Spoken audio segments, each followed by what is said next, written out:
he said, I appointed you, past tense. Jeremiah, your call is today, but I've already appointed you to be over the nations.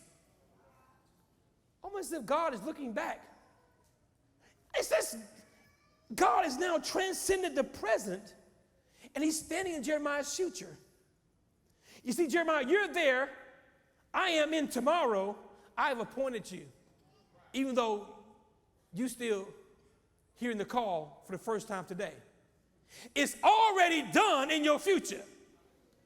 But you got to get through your present. He's got a past, present, and future tense. He now skipped time on Jeremiah and say, Jeremiah, I've already appointed you. You are a prophet to the nations, even though you still hear this call for the very first time. Watch Jeremiah. Jeremiah responds. He responds. He said, then I said, that's my interpretation. Lord God, behold, look, wait, 1 second.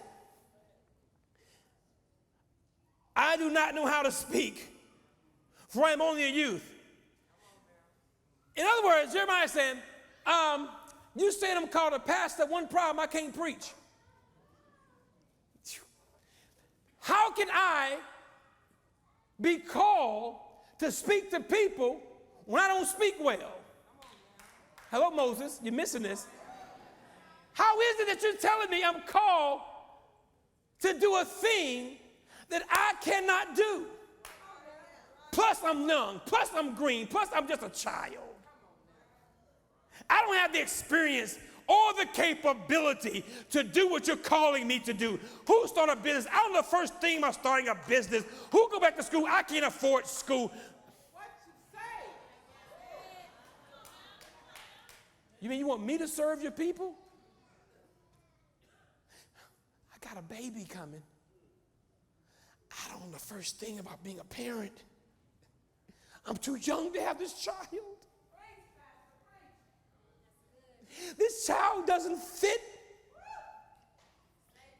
It just doesn't. Can I say parenthetically that if what you see can fit where you are, God ain't called you to that. God would always call you to something that's going to stretch you. He has to squeeze inside your present mindset. See, it might be of God if it sounds so crazy, so out there, takes so much faith that you don't see how you can do this thing. Maybe God is talking. The Bible, the text, the text it says after this objection, he says, you know, God, I mean, who am I? By the way, y'all look at me funny.